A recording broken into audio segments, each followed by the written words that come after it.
नमस्कार, सवाल हरियाणा का देख रहे हैं आप। मैं हूं आपके साथ वरुण गोयल। हरियाणा में एटीएस यानी एंटी टेररिज्म स्क्वाड का गठन किया गया है। हरियाणा में आतंकवाद के खिलाफ लड़ाई को लेकर एक नए सुरक्षा कवच की अब बात तो होने लगी है। इसके 2 जोन बनाए गए हैं, पंचकुला और गुरुग्राम। आपको बता दें, जहां से पूरे प्रदेश को 2 जोन में बांटा गया है और इसका जो हेडक्वार्टर है वो पंचकुला रहेगा। आईजी रैंक से नीचे का अधिकारी जो है वो उसके सुपरविजन में ये सारा काम होना है। हरियाणा को क्या एटीएस की जरूरत थी? और जिस तरीके से बताया गया कि हरियाणा से लगते जो राज्य हैं वो सीमावर्ती कई राज्य हैं, इस लिहाज से उस खतरे को देखते हुए और हरियाणा में ऐसी कोई समस्या ना आए, साइबर कट्टरपंथ जैसी चीजें और दूसरे जो खतरे उनको भांपते हुए एटीएस का गठन किया गया है। हरियाणा में एटीएस के गठन के बाद अब बड़ा सवाल यह है कि इसकी भूमिका क्या रहने वाली है। पिछले दिनों हमने देखा था कि दिल्ली में जो धमाका हुआ था उसके तमाम तार फरीदाबाद की अल-फलाह यूनिवर्सिटी से जुड़ते हुए नजर आए थे और ऐसे में ये जो एटीएस का गठन किया गया है, हरियाणा को आतंकवाद की चपेट से बचाने के लिए, उसको पूरी तरह सुरक्षित रखने के लिए इसकी भूमिका कितनी बड़ी हो सकती है और ये गठन कितना महत्वपूर्ण है, इस पर आज हम बात करेंगे और समझेंगे कि आखिर ये एटीएस का गठन जो किया गया है इसे किस स्वरूप में देखा जाए। हमारे साथ कई खास मेहमान जुड़ रहे हैं जिनके साथ हम बात करेंगे। हमारे साथ भूपेंद्र घेलावत भारतीय जनता पार्टी का पक्ष रखेंगे। इसके अलावा कृष्ण शर्मा वस्ताड़ा जी कांग्रेस से और रजत पंजेटा इंडियन नेशनल लोकदल से हैं। तो हरियाणा में एटीएस का गठन हुआ है, सीआईडी के अंतर्गत एटीएस काम करेगी, ये जानकारी दी गई है। राज्य में 2 विशेष एटीएस थाने स्थापित किए जाएंगे, जिसमें से एक पंचकुला एटीएस और दूसरा पंचकुला एटीएस के पास 15 जिलों की जिम्मेदारी रहेगी और गुरुग्राम एटीएस एनसीआर और दक्षिण हरियाणा की निगरानी करेगा। तो चलिए घेलावत साहब, सबसे पहले बताएं कि ये कितना बड़ा कदम है हरियाणा के लिहाज से, हरियाणा की सुरक्षा के लिहाज से, और जो ये बताया गया कि वो राज्य राजस्थान, पंजाब, उत्तर प्रदेश जो सीमाओं से लगते हुए राज्य हैं, उस लिहाज से हरियाणा में एक आतंकवाद विरोधी विशेष एजेंसी के गठन की जरूरत थी। पहले तो मैं आपको, पैनलिस्ट साथियों को और दर्शकों को नमस्कार करता हूं। ये मेरी आवाज रिपीट हो रही है, इसको ठीक करा, इसको कराते हैं जी प्लीज। हाँ, तो मैं ये कहना चाहता हूँ वैसे तो हरियाणा प्रदेश में कोई आतंकवाद की बात नहीं है और जो छोटे मोटे लोग अपराध करते थे उनको सरकार और हमारी हरियाणा पुलिस पहले भी रोकने का काम कर रही है, लेकिन इसको और सख्ती से लागू करने के लिए एटीएस का गठन हुआ। ये हमारे 2 पुलिस स्टेशन बनेंगे, एक तो पंचकुला बनेगा और एक गुड़गांव बनेगा। पंचकुला में पंचकुला, अंबाला, कुरुक्षेत्र, करनाल, पानीपत, यमुनानगर, रोहतक, जींद, सिरसा, फतेहाबाद, भिवानी और चरखी दादरी आएंगे। दूसरा जो गुड़गांव बनेगा उसमें सोनीपत, झज्जर, पलवल, फरीदाबाद, गुरुग्राम और नूंह इत्यादि जिले उनके उसमें आएंगे। और ये पूरी पारदर्शिता से देखिए, पुलिस फोर्स तो पहले से आती है लेकिन उनके पास बहुत सारी जिम्मेवारियां होती हैं, इसलिए ये स्पेशल जो स्क्वाड बनाई है, एंटी टेररिज्म स्क्वाड जो बनाई है, इसका एक स्पेशल कार्य होगा कि जो इस तरह के गुनाह करेंगे या जो भी इस गुनाहों में होंगे उनसे निपटने का काम करने के लिए एटीएस का गठन किया है और ये बहुत ही बखूबी इससे जिम्मेवारी निभाएंगे। इनके पास स्पेशल जिम्मेवारी होगी। तो मैं तो ये मुबारकबाद देना चाहता हूँ सरकार का, ये साहसिक और बहुत ही ऐतिहासिक कदम है, क्योंकि जो आस पड़ोस से वहां पर भी क्राइम करके लोग आ जाते थे, उनसे निपटने में भी ये बहुत सहायक होगी। अब मुझे एक सवाल मेरा है कि एटीएस बनने से आम नागरिक कितना सुरक्षित महसूस करेगा, ये बताएं आप। देखिए, नागरिक तो सुरक्षित हरियाणा प्रदेश में पहले ही हमारे सुरक्षित है, क्योंकि हमारी पुलिस बहुत ही आज की जो हांसी की तस्वीरें आई है ना, वो देखने के बाद बहुत सारे प्रश्न हैं मन में। देखिए, मैं तो ये कहता हूँ जो भी क्राइम करके भागता है उसको पुलिस ठोकने का काम करती है, पकड़ने का काम करती है, लेकिन कुछ लोग अगर बच भी जाते हैं तो एटीएस बनने के बाद हरियाणा प्रदेश के लोग पहले भी सुरक्षित है, अब और ज्यादा सुरक्षित रहेंगे और जो भी बदमाशी करेगा, जो भी आतंकवाद फैलाने की कोशिश करेगा, उसको सख्ती के साथ निपटा जाएगा और जिस तरह से पहले ठोकते हैं उससे भी ज्यादा सख्ती से आतंकवाद को निपटाने के लिए ये गठन किया है। ठीक है, पूरी तरह से लोगों को आश्वस्त रहना चाहिए कि हरियाणा प्रदेश में अब क्राइम नाम की कोई गुंजाइश नहीं है। या तो गुंडे हरियाणा छोड़ जाएंगे या अपने गुंडागर्दी छोड़ जाएंगे। ठीक है कृष्ण शर्मा जी, एटीएस का गठन, एंटी टेररिस्ट स्क्वाड का गठन हरियाणा में होना, 2 जगह पे इसके थाने बनना, एक इसका हेडक्वार्टर होना, इसकी ज़रूरत हरियाणा के लिहाज से, क्योंकि हरियाणा एक ऐसा प्रदेश है जो कोई सीमा से लगता नहीं है लेकिन सीमावर्ती राज्यों से सटा हुआ राज्य है, राजधानी के नज़दीक का राज्य है, हरियाणा में इसकी ज़रूरत और ये जो अब इसका गठन किया गया है, आपको लगता है कि एक सही कदम है, समय से उठाया गया कदम है? आपको और आपके जनता टीवी के दर्शकों को और मेरे पैनलिस्ट साथियों को नमस्कार। देखिए, हरियाणा राज्य की जनता के लिए, उनकी सुरक्षा के लिए अगर किसी भी फोर्स की या किसी भी, चाहे एटीएस हो चाहे एसटीएफ हो, किसी भी जरूरत पड़ती है तो सरकार ने कर देनी चाहिए। लेकिन सर, मैं ये एक बात, इसमें सवाल बनता है विपक्ष के नाते, क्या जो हमारी एसटीएफ थी, हरियाणा पुलिस की स्पेशल टास्क फोर्स, क्या वो सही कार्य नहीं कर रही थी? क्या सरकार के संज्ञान में ये बात आई है कि हरियाणा में आतंकवाद पनप रहा है? क्या ये जो नशा तस्कर, नशा हर गांव में, हर जिले में, हर ब्लॉक में, हर गली में जो फैलता जा रहा है और जिस पे कोई रोकथाम नहीं हो रही, क्या इसमें हरियाणा सरकार की जो खुफिया तंत्र है या एसटीएफ है वो नाकामयाब रहे हैं? ये कई बातें सर बनती हैं। लेकिन अगर सरकार का नजरिया लोगों की सुरक्षा है, लोगों को सुरक्षा देना है, आए दिन सर अपराध बढ़ता जा, अपराध बेखौफ हो गए। आज आपने अभी चर्चा ही की, मैं भी करना ही चाहता था। सुबह सुबह एक नौजवान अपने काम पे आता है और वो अपने साथियों, उनको जो भी उसके वो थे, उनको कर ही रहा था, तो उसको एकदम से अचानक उसको गोलियों से भून दिया जाता है। वो क्या उसके माता पिता, उसके बेटे, उसके जो भाई बंद, क्या वहाँ की जनता, क्या हरियाणा की जनता पे इस बात का, क्या आज कोई सरकारी कर्मचारी या कोई भी व्यापारी अपने काम पे आता है वो सुरक्षित है? सर, ये सवाल बनता है। हरियाणा सरकार इसमें बिल्कुल विफल रही है। मैं नहीं कहता कि पहली सरकारों में या किसी भी सरकार में ऐसा नहीं होता होगा, होता था, हो जाता था, लेकिन जिस तरह से 10 साल से, पिछले 10, 11, 12 साल से जो अपराध बेखौफ होके बढ़ रहे हैं और इनके कान में जूं तक नहीं रेंगती, ये प्रयोगशाला बना दिया हरियाणा और देश को। मैं ये पूछना चाहता हूं कि 10 साल में नहीं, सीधा पूछिए, क्या पूछना चाहते हैं? एटीएस का गठन हुआ, ठीक नहीं हुआ, ये करने की जरूरत नहीं थी? का गठन सर बिल्कुल हरियाणा की जनता भलाई के लिए हुआ, ठीक है। अगर ये कल को अपनी शक्ति का दुरुपयोग करेंगे, किसी भी ये विरोधी के खिलाफ या किसी भी सरकार, मतलब सरकार के खिलाफ ये खौफ पैदा करेंगे, इस पर सवाल बनता है सर। ये जब हमारी पुलिस काम ठीक कर ही रही थी तो फिर एटीएस ऐसा, तो मुझे आतंकवाद हरियाणा में अब तक नहीं भाई, जो अल-फलाह यूनिवर्सिटी में इतना बड़ा नेटवर्क और रैकेट पनप रहा था, इतना बड़ा, उसके बाद अगर इसकी जरूरत महसूस हुई तो फिर उसका स्वागत ही होगा ना। गोयल साहब, बिल्कुल आपके चैनल से ये बात हुई थी, जब ये कहते हैं कि परिंदा भी पर नहीं मार सकता, मोदी और गृह मंत्री के अमित शाह के और हरियाणा के यशस्वी शब्द कहाँ से लेके आए ये लोग, तो ये इनका यश कहाँ घट जाता है जब 1,000 किलो RDX वहां होता है और दिल्ली में इतना ब्लास्ट हो जाते हैं।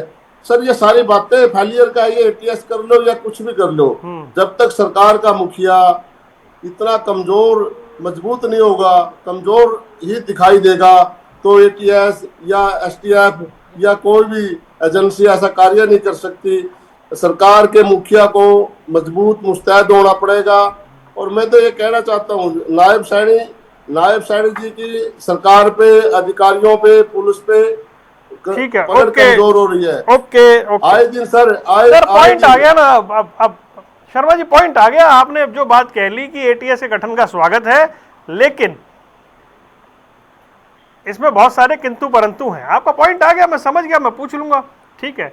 ओके रजत, तो हरियाणा में एटीएस का गठन समय की मांग या फिर कुछ और वजह आपको लगती है, या फिर आपको लग रहा है कि मौजूदा और जो बताया गया कि वो राज्य जिनकी सीमाएं लगती हैं उनसे हरियाणा टच है, इसलिए इस लिहाज से ये बड़ा महत्वपूर्ण है?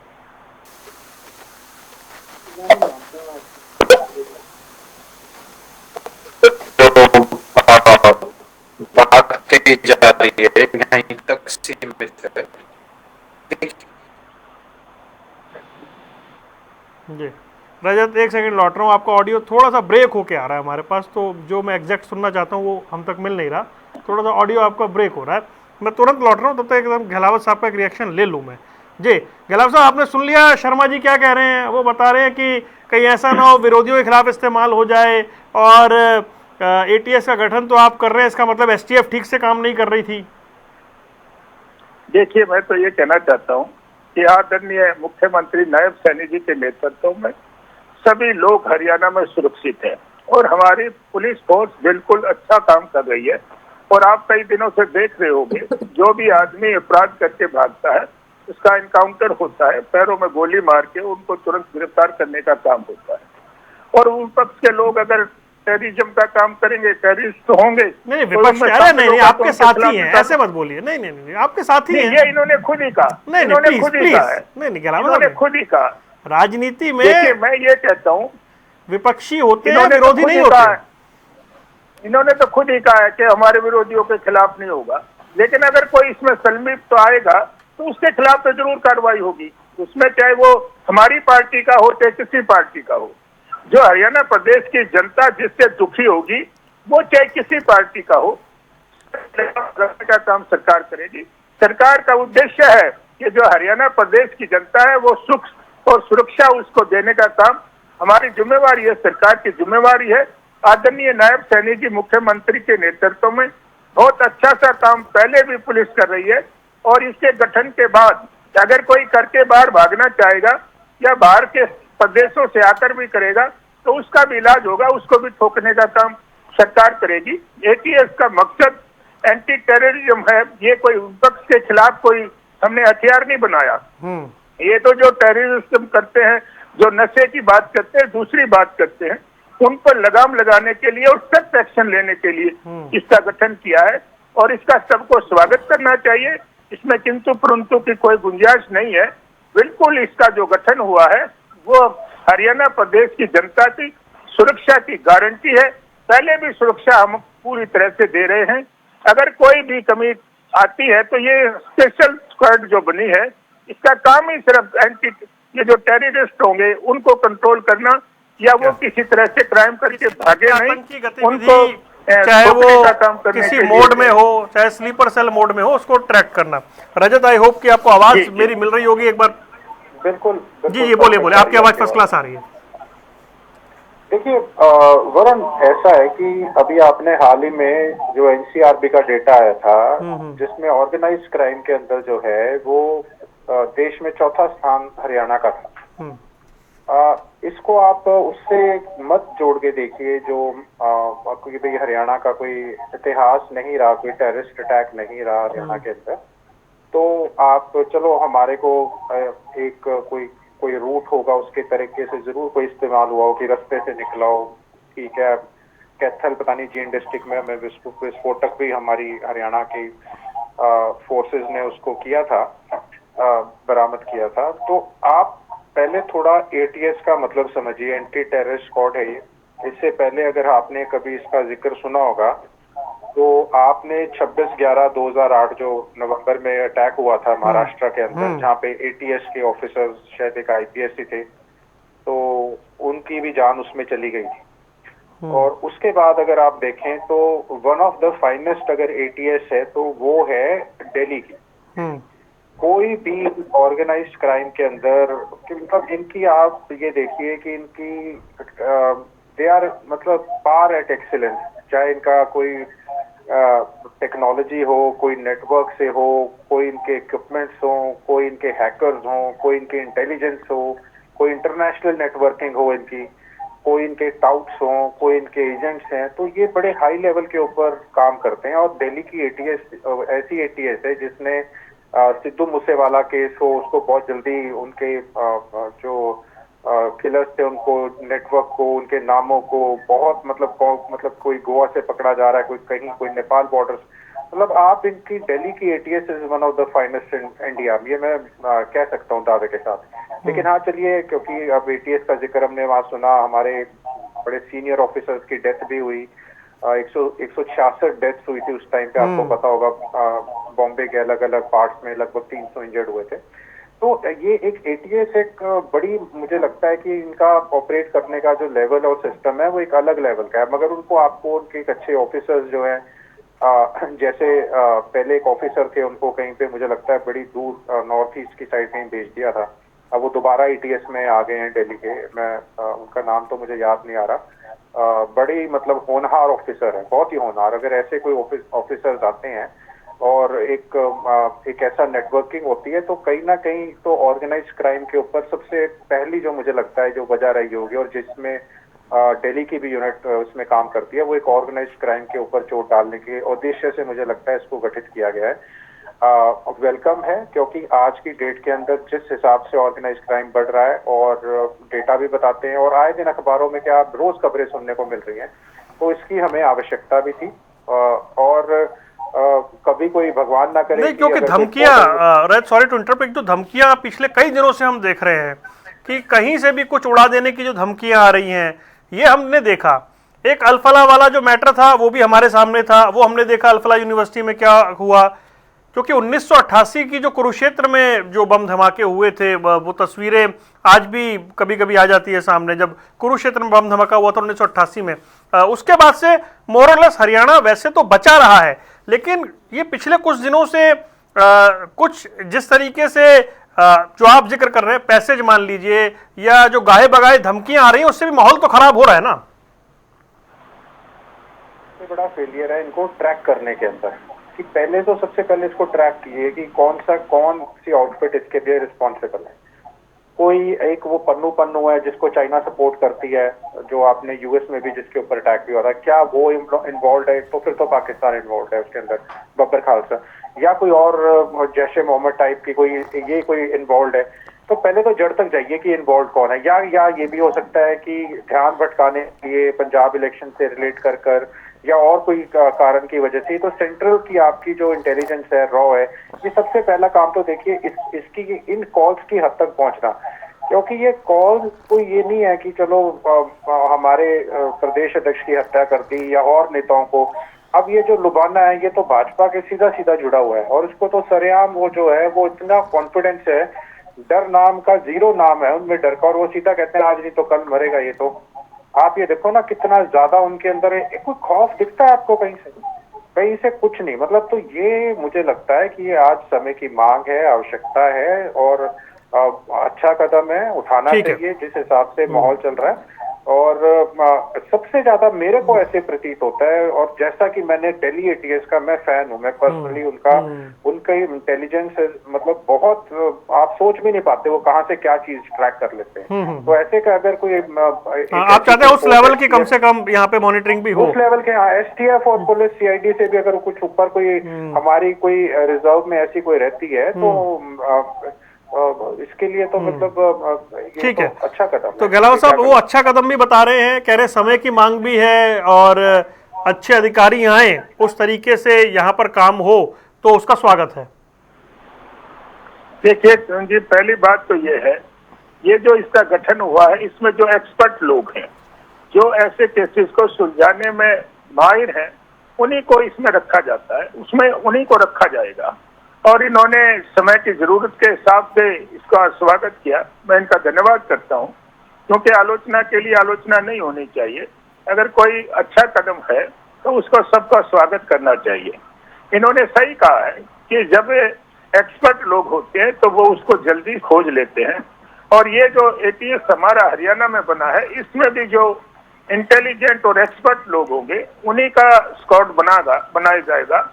और बिल्कुल ये किसी किस्म की कोई भी अगर वारदात होगी, किसी किस्म की चाहे धमकी होगी, चाहे दूसरी चीजें होंगी, उसको सॉल्व करने में ये बिल्कुल सक्षम होगा और पूरी ईमानदारी के साथ काम करेगा।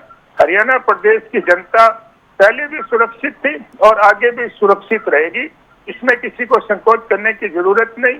और जितनी भी ये घटनाएं हैं, चाहे वो बाहर से किसी को धमकी मिलती है या दूसरी चीजें हैं, उसको भी सॉल्व करने के लिए ये एक्सपर्ट लोग होंगे, ये उसको सॉल्व करेंगे। उसमें सभी तरह के केसेस को सॉल्व करने में ये जो स्क्वाड ये स्पेशल यही काम करेगी, क्योंकि पुलिस के जुम्मे तो बहुत काम होते हैं, स्पेशल यही काम करेगी। इसलिए सबका ये मानना है और इसका उद्देश्य भी यही है कि जो इस किस्म के लोग हैं जो धमकी देते हैं और जो दूसरे वारदात करते हैं, उनको तुरंत पकड़ के उनका इनकाउंटर हो चाहे कुछ भी हो, उनको तुरंत अरेस्ट किया जाए और अरेस्ट करने के बाद उनके खिलाफ जो भी केस चले उनको सजा हो। ठीक है, ये मकसद है। हमारे आदरणीय नायब सैनी जी के नेतृत्व में जो सरकार काम कर रही है वो बिल्कुल सही काम कर रही है और उस दिशा में एक ये और भी महत्वपूर्ण कदम है, इसकी सबको जिसका स्वागत करना चाहिए। और मैं तो ये कहना चाहता हूँ, हरियाणा प्रदेश की जनता अब बिल्कुल सुरक्षित पहले भी थी और अब भी सुरक्षित ज्यादा होगी, क्योंकि जो इस किस्म के लोग हैं उनको मुंह की खानी पड़ेगी और उनका इनकाउंटर भी होगा, दूसरे सबसे सख्त कार्रवाई उनके खिलाफ की जाएगी। ठीक है, तो कृष्ण शर्मा जी देखिए, समय की मांग है, पीछे कुछ ऐसे इंसिडेंट हुए हैं, ऐसे में अगर एटीएस आ जाती है तो हमें ये नहीं कहना चाहिए कि क्या एसटीएफ अच्छा नहीं कर रही है। मतलब अगर बदलते समय में वो लोग जो ऐसी गतिविधियों को अंजाम देते हैं वो एडवांस है, तो एक एडवांस फोर्स की ज़रूरत है, एक स्क्वाड की ज़रूरत है, उसका गठन हुआ है ताकि ये ना कहा जाए कि कुछ गलती से कुछ गलत हो गया तो ये कहा जाए कि आपकी तैयारी नहीं थी। तो उस लिहाज से इस कदम को देखा जाना चाहिए।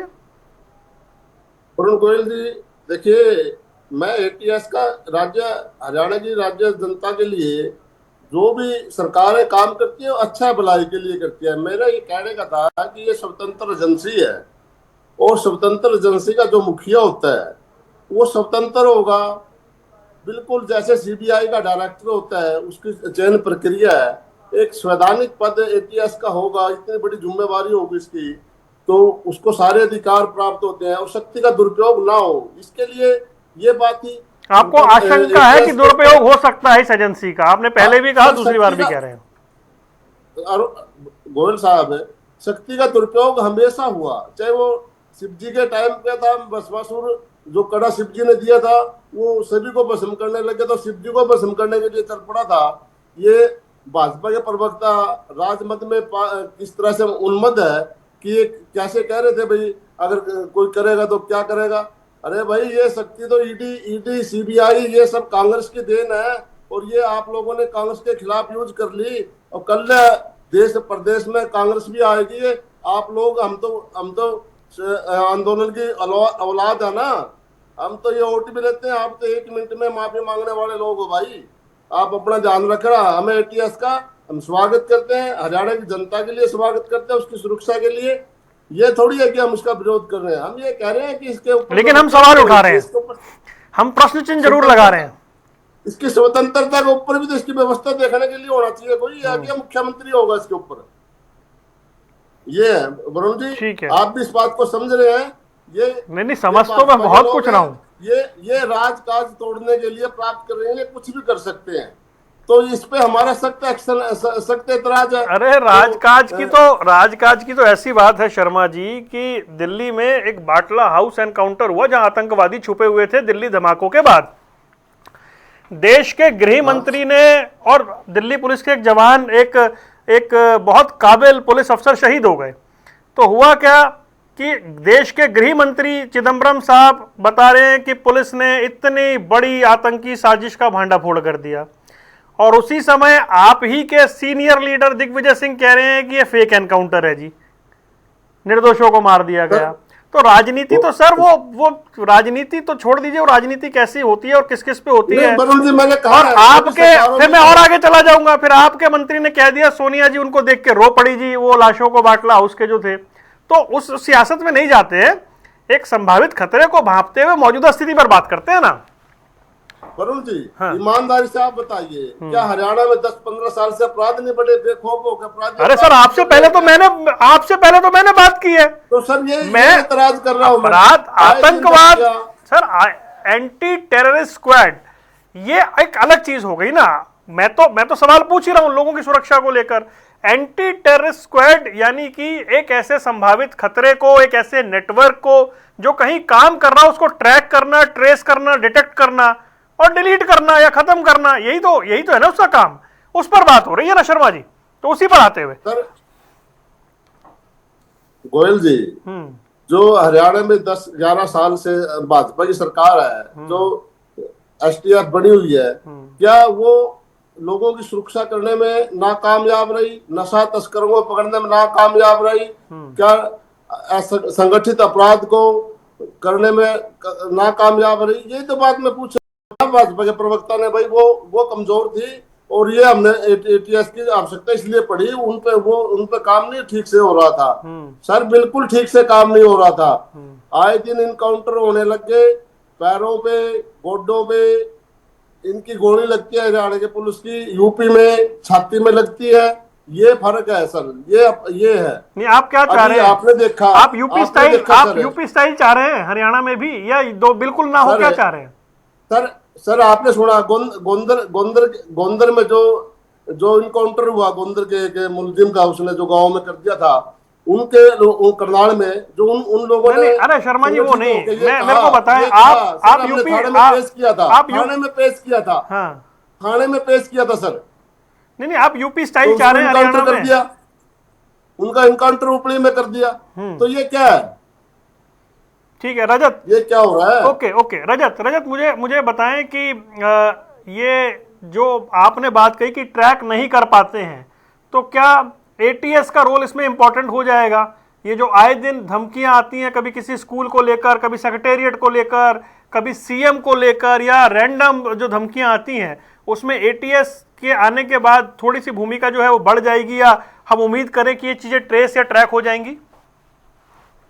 देखिए वरुण जी, बात ऐसी है कि आजकल जो है वो ना केवल व्हाट्सएप के जरिए बल्कि इंटरनेट कॉल के भी जरिए विदेशों में बैठे जो लोग हैं, जिनके तार कहीं ना कहीं पाकिस्तान की आईएसआई के साथ जुड़े हैं, कोई मीडिया इन्फ्लुएंसर कहते हैं अपने आप को, कोई भट्टी है पंजाब का, उसके ये हरियाणा पंजाब के यंगस्टर्स के साथ, या जो विदेशों में बैठे हैं उनके साथ, क्योंकि वो जो पहले ही विदेश में, कोई कनाडा में है, कोई दुबई के जरिए, किसी की भी चीज के जरिए या हवाला के नेटवर्क में शामिल हैं, या ऐसी आपको पीछे कई गतिविधियां आपने देखी हैं कि पंजाब में मोहाली में ग्रेनेड के अटैक हो गए, किसी के घर पे एक्स ऑफिसर के, आईपीएस के घर के बाहर फेंक दिया, बीजेपी ऑफिस के बाहर।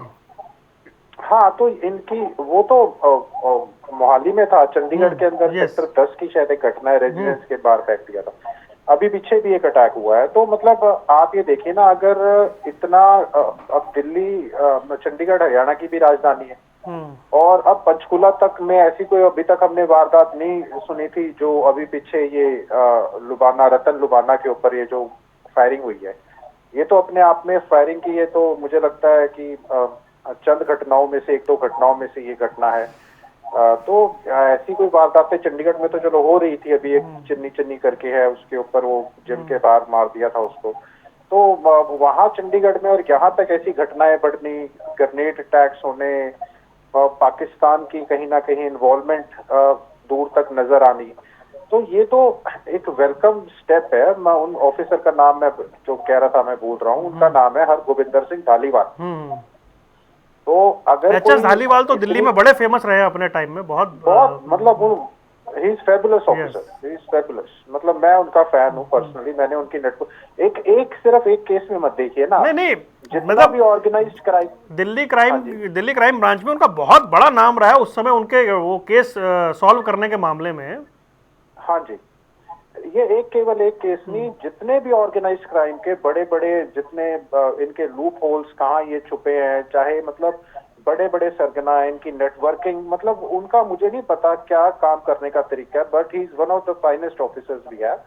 और ऐसे कोई ऑफिसर हमारे मतलब कोई एटीएस में आते हैं, या मैं ये नहीं कह रहा हमारा हरियाणा पुलिस में अच्छे ऑफिसर नहीं है, बहुत अच्छे ऑफिसर है, नैन साहब बड़े अच्छे ऑफिसर है, तो चलो अब तो वो उनका रैंक थोड़ा ऊपर हो गया, लेकिन देखते हैं ये एक अच्छा स्टेप है। और कहीं पे ऑर्गेनाइज्ड क्राइम पे अगर हम चौथे नंबर पे आ रहे हैं, और ऐसी बात नहीं आप कह रहे हैं यूपी वाली चीज करिए, देखिए यूपी में भी एनसीआरबी का डेटा बहुत क्राइम में, यूपी आज भी मैंने तो कही ना कि ऐसा करिए, हाँ, आज भी है, मतलब ऐसा नहीं है, हमसे ऊपर है बहुत क्राइम के अलग अलग कैटेगरीज के अंदर। तो वो एक चिंता का विषय आज तब भी बना हुआ है, कितने इतना कुछ के बाद भी तब भी क्यों है। लेकिन ये जो नेटवर्किंग वेपन के जो पकड़े जा रहे हैं, ये सोफिस्टिकेटेड वेपन्स हैं जो क्रॉस बॉर्डर हरियाणा के जो ये में जो शूटिंग्स हुई हैं, इसमें जो ये जेगना पिस्टल है टर्की का बना हुआ, और अलग अलग टाइप के ये जो पिस्टल्स हैं, कई ये लोकल मेड बहुत से पिस्टल पाकिस्तान में बनते हैं जो कॉपीज होती हैं, फर्स्ट कॉपी। तो ये इनकी मुहैया कराना, इनका नेटवर्क कैसे ये आ रहे हैं, तो मुझे लगता है इस चीज के लिए एक स्पेशल स्क्वाड होनी चाहिए थी। एक अगर ATS का गठन हुआ है, और देखिए आतंकवादी घटना कभी भी कहीं हो सकती है, जिस हिसाब से ये घटनाएं बढ़ती जा रही हैं, और हरियाणा में तो हर दूसरे दिन अभी एक हांसी में भी ताजा घटना सामने आई है, और वो डीगल में, और चलो ये जो इनकी गैंग राइवलरीज हैं या कुछ आपस में इनकी चल रही है, तो ये तो हाँ ऑर्गेनाइज क्राइम का ये हिस्सा है। और मुझे लगता है जो बाहर से बैठे हैं ये भगवंत सिंह पन्नू जैसे लोग, और जो जिनको चाइना पूरा का पूरा बैकिंग कर रहा है, पाकिस्तान से इनके लिंक्स जुड़े हैं, तो हरियाणा के अंदर एक ऐसी सोफिस्टिकेटेड अगर हमारे पास टास्क फोर्स होएगी, हमारे पास ATS होएगी, तो एक वेलकम स्टेप है। इसमें कोई चलिए देखते हैं वेलकम स्टेप है किस तरह का काम। एक खत्म करो, कारण इसके पीछे यही है कि चौथे स्थान पे ऑर्गेनाइज क्राइम में हरियाणा है। ठीक है, तो मौजूदा परिस्थितियों को देखते हुए एक ATS का गठन किया गया, कितने व्यापक स्वरूप में, कितने संसाधनों के साथ वो हरियाणा में काम करती है, ये देखना बड़ा महत्वपूर्ण रहेगा। फिलहाल आप तीनों मेहमानों का जुड़ने के लिए बहुत बहुत शुक्रिया। सवाल हरियाणा का देख रहे थे आप, दीजिए इजाजत, नमस्कार।